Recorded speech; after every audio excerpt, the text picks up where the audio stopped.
दोस्तों स्वागत है आप सभी का। आज की डेट है 8 अगस्त 2023। आइए शुरुआत करते हैं आज के प्रीलिम्स मंत्रा के डिस्कशन की। इस पहले आर्टिकल में हम बात करेंगे फॉरेस्ट लैंड के बारे में। देखिए पिछले 15 सालों में लगभग 3 lakh hectare forest land divert कर दिया गया है नॉन फॉरेस्ट यूज के लिए। अब इसके बारे में आपको पता होना चाहिए कि फॉरेस्ट कंजर्वेशन एक्ट 1980 इससे डील करता है, जहां पर यह कहा जाता है कि अगर आप किसी भी फॉरेस्ट लैंड को नॉन फॉरेस्ट पर्पस के लिए डाइवर्ट करना चाहते हैं तो इसके लिए आपको कंपल्सरी एफॉरेस्टेशन करना पड़ेगा, या आप कह सकते हैं कंपनसेटरी एफॉरेस्टेशन करना पड़ेगा। मतलब अगर आपने 5 हेक्टेयर का लैंड डाइवर्ट किया जो कि फॉरेस्ट था पहले, अभी नॉन फॉरेस्ट यूज के लिए आप लेके आ रहे हैं, तो यहां पर आपको किसी और एरिया में ये 5 हेक्टेयर लैंड देना पड़ेगा अगर उपजाऊ जमीन है। अगर उपजाऊ जमीन नहीं है तो आपको यहां पर 10 हेक्टेयर लैंड देना पड़ेगा, ऑलमोस्ट डबल। अब किस तरह की चीजें यहां पर आपको याद रखनी है। पहली चीज, फॉरेस्ट कंजर्वेशन एक्ट 1980 से डील करता है, जहां पर स्टेट गवर्नमेंट को सेंटर से परमिशन लेनी होती है। मान लो कोई भी रिजर्व फॉरेस्ट है तो उसको अनरिजर्व डिक्लेयर करने के लिए, मतलब उसको रिजर्व फॉरेस्ट की कैटेगरी से बाहर निकालने के लिए स्टेट को सेंट्रल गवर्नमेंट की परमिशन चाहिए।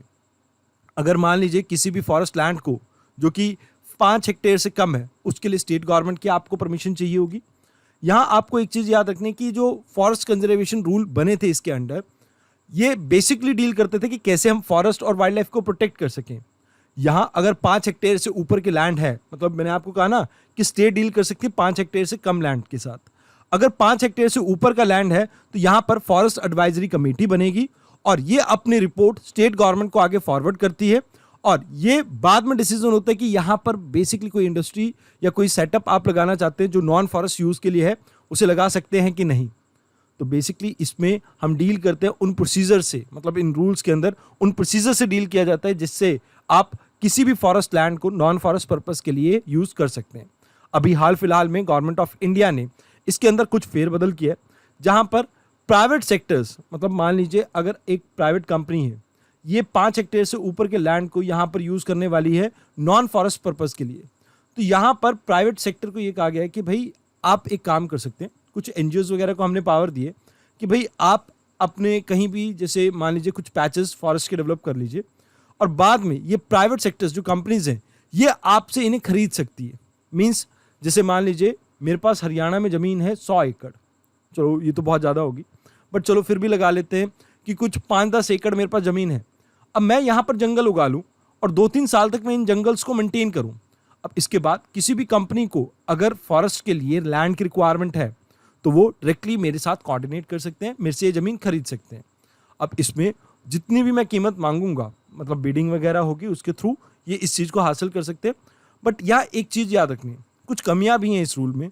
जैसे पहले एनओसी जी होता था ग्राम सभा से, किसी भी फॉरेस्ट लैंड को आप अक्वायर कर रहे हैं उस समय, तो यहाँ पर उस चीज़ को फोरगो कर दिया, मतलब अब आपको उसकी रिक्वायरमेंट नहीं रहेगी।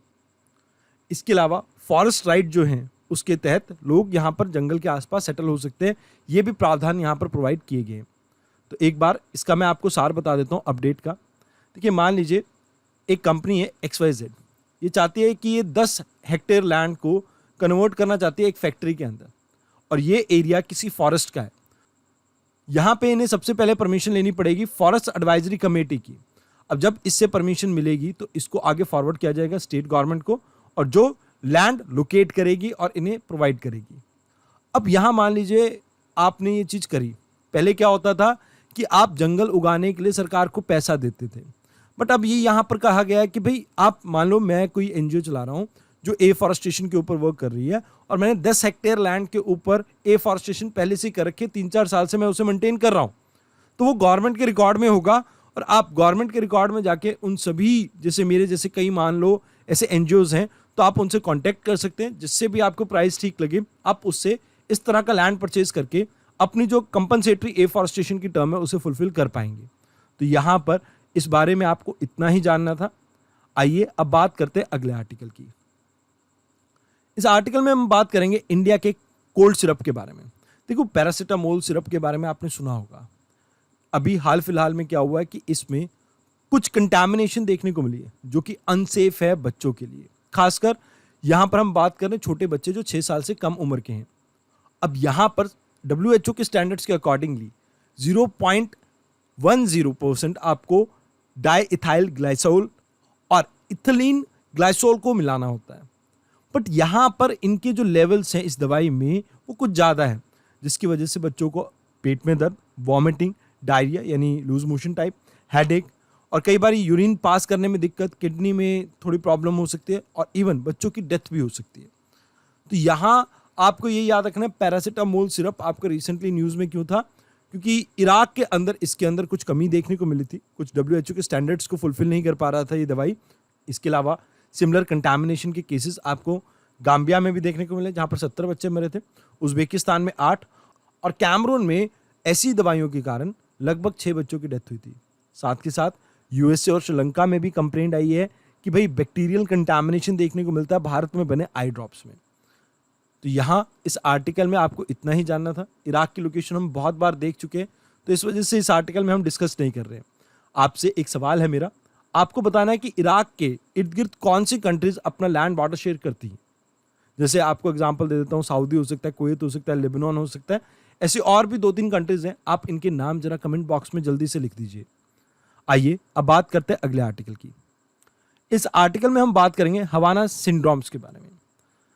देखिए, ये एक तरह का डर है जहां पर लोगों को ये लगता है कि उन्हें कोई टारगेट कर रहा है। इसकी पहले हिस्ट्री ट्रैक की जाती है क्यूबन एक्सपीरियंस के दौरान। यहां पर क्या हुआ था कि जैसे कुछ USA के जासूस थे जो पकड़े गए, बाद में उन्हें टॉर्चर करने के लिए हाई पावर्ड माइक्रोवेव्स का इस्तेमाल किया गया, जिससे उनके नर्वस सिस्टम के ऊपर इम्पैक्ट आया। इसकी वजह से वो अलग अलग साउंड सुनते थे। ऐसा बाहर कोई साउंड वगैरह नहीं हुआ करता था, बट उन्हें लगता था कि कोई उन्हें लाइक टारगेट कर रहा है। तो उनके माइंड में, आप ये कह सकते हैं कि इसके सिम्टम ये है कि लोगों के माइंड में कुछ प्रॉब्लम चलती है। खासकर ये प्रॉब्लम देखने को मिल रही है US की इंटेलिजेंस एजेंसी में और MSC के ऑफिशियल्स में, जो अलग अलग कंट्रीज में काम कर रहे हैं। इसमें फ्रिक्वेंटली लोगों को हेडेक वगैरह देखने को मिलती है। तो that is the main thing. आपको याद रखना है हवाना सिंड्रोम क्या है। बेसिकली कुछ जासूस थे आपके USA के, किसी हॉस्टाइल इन्वायरमेंट में रहते हैं, तो उन्हें ऐसा लगता है कि कोई उन्हें टारगेट कर रहा है। तो ये एक तरह की साइकोलॉजिकल इलनेस है। That is it. इस आर्टिकल में आपको इतना ही जानना था। आइए अब बात करते हैं अगले आर्टिकल की। इस आर्टिकल में हम बात करेंगे माइनिंग पॉलिसी में क्या भारत ने चेंज लेके आया है। देखिए, अभी रिसेंटली एक बिल पास हुआ है पार्लियामेंट के थ्रू, जिसमें 12 एटॉमिक मिनरल्स में से 6 को अब प्राइवेट सेक्टर माइनिंग कर पाएंगे। इसमें लिथियम आता है, बेरिलियम आता है, न्योबियम आता है, टाइटेनियम आता है और जिक्रोनियम आता है। अब यहाँ ऑक्शन के लिए पावर दी गई सेंट्रल गवर्नमेंट को, मतलब किस तरह से कंपोजिट लाइसेंस रहेंगे, लीज कैसे देनी है, ये पावर सेंटर के पास है। देखिए, एक इंपॉर्टेंट बात यहाँ पे आपको याद रखनी है कि सेंटर के पास पावर होती है कि जो आपके क्रिटिकल मिनरल्स हैं जैसे गोल्ड, सिल्वर, कॉपर, लेड, इनके लाइसेंस वगैरह या माइनिंग कौन करेगा, ये पावर सेंटर को दी गई है। अब यहाँ स्टेट गवर्नमेंट सिर्फ एक्सप्लोरेशन का लाइसेंस दे सकते हैं कि आप एक बार आके जांच कर लीजिए किन किन एरिया में रिसोर्सेज मिलते हैं। अब अगर एक बार ये जांच कंप्लीट होती है तो उसके बाद कॉम्पिटिटिव बिडिंग की जाती है। अब कॉम्पिटिटिव बिडिंग के जो रूल्स हैं वो आपकी सेंटर डिसाइड करेगी। इसके साथ साथ आपको याद रखना है लगभग 25% जो ओरिजिनल ऑथराइज एरिया था उसको एक्सप्लोरर रिटेन कर पाएंगे पहले 3 साल के बाद, बाकी सब ऑक्शन में चला जाएगा। साथ के साथ यहाँ पर आपको याद रखना है कि मान लीजिए अगर कोई प्रूवन एरिया मिलता है हमें जहाँ पर रिसोर्स मिलेंगे, जैसे आप राइसी के बारे में जानते होंगे, यहाँ पर लिथियम मिला है, तो 6 महीने के अंदर स्टेट गवर्नमेंट को उसके ऑक्शन कंडक्ट करने होंगे, ये उनके लिए मैंडेटरी है। अब यहाँ कुछ कंसर्न्स भी हैं। देखिए, एक्सप्लोरर को जो पैसा मिलना है, जैसे मैं जांच पड़ताल करता हूँ और मैं ढूंढता हूँ कि कहाँ पर मिनरल हैं, तो मुझे जो पैसा मिलेगा वो प्रीमियम से मिलेगा जो माइनर पे करेगा। बट इसमें बहुत ज़्यादा टाइम लगेगा, ऑक्शन होना, फिर माइनिंग चलना, उसके बाद वो पैसा आएगा। तो एक्सप्लोरर क्या इतनी देर वेट करेंगे, ये एक सवालिया निशान है। फिर दूसरा कंसर्न ये है कि एक्सप्लोरर को कभी भी ये नहीं पता होगा स्टार्टिंग में कि रेवेन्यू कितना मिलेगा उसे। ये तो तभी पता लगेगा जब माइनिंग आपकी सक्सेसफुल होगी, स्टार्ट होगी, उसी के बाद उसको रेवेन्यू का पता लग पाएगा। अब तीसरी प्रॉब्लम ये है ऑक्शन से रिलेटेड, जहाँ पर आपको ये पता है कि भाई जब तक आप मान लीजिए किसी में आपको कितना प्रॉफिट होगा, मतलब मैंने अगर मान लो माइनिंग स्टार्ट की है, अगर मुझे ये पता हो कि इस माइनिंग से कितना प्रॉफिट होगा तो मैं पैसे निवेश करने के लिए रेडिली तैयार हूँगा। बट प्रॉब्लम क्या है कि यहाँ पर पहले माइनिंग नहीं हो रही थी, तो प्रॉफिट का मुझे नहीं पता होगा, तो थोड़ा मैं हेजिटेट रहूँगा, थोड़ा हिचकिचाऊँगा ऑक्शन में पार्टिसिपेट करने के लिए। तो बेसिकली ये 3 मेजर प्रॉब्लम देखने को मिलती है अभी की माइनिंग पॉलिसी में। तो यहाँ हम बात करते हैं अब अगले आर्टिकल की। इस आर्टिकल में हम लोकेशन देखेंगे फिलीपीन की और साउथ चाइना सी की। देखिए साउथ चाइना सी के आसपास जो मेजर कंट्रीज लगती हैं, नॉर्थ में आपका ताइवान, देन नॉर्थ वेस्ट में आपको चाइना देखने को मिल जाता है, यहाँ वेस्ट की तरफ आपको वियतनाम देखने को मिलता है। अगर बात की जाए साउथ की तो यहाँ पर आपको मलेशिया और ये ब्रुनेई देखने को मिलता है। अब ये जो पूरा एरिया ईस्ट में देखने को मिलता है दैट इज ऑफ फिलीपीन। यहाँ पर आपको याद रखना है सिलेबस सी, जो कि आपका साउथ चाइना सी का ही पार्ट है। ये सुलू सी भी यहाँ पर ही आप इसका पार्ट समझ सकते हैं, और ऑलमोस्ट ये गल्फ ऑफ थाईलैंड भी इसी का पार्ट है। अब इसके अलावा गल्फ ऑफ थाईलैंड और साउथ चाइना सी को आपका कनेक्ट करता है यहाँ पे 2 कंट्रीज, एक सिंगापुर है और दूसरी मलेशिया। मलेशिया और इंडोनेशिया के बीच में यहाँ पर आपको एक स्टेट देखने को मिलते हैं that is state of Malacca. तो इस आर्टिकल में आपको यही लोकेशन जाननी इंपॉर्टेंट थी। आइए अब बात करते हैं अगले आर्टिकल की। इस आर्टिकल में हम बात करेंगे कंबोडिया की लोकेशन के बारे में। अभी हाल फिलहाल में जो कंबोडिया के किंग थे, उन्होंने अपने बेटे को प्राइम मिनिस्टर अपॉइंट किया और इन्होंने ये भी कहा है कि भाई ये मेरे पॉलिटिकल करियर का एंड नहीं है, वो कंट्री को सर्व करेंगे अगले 10 साल और, यानी 2033 तक, और उसके बाद वो स्टेप डाउन कर जाएंगे।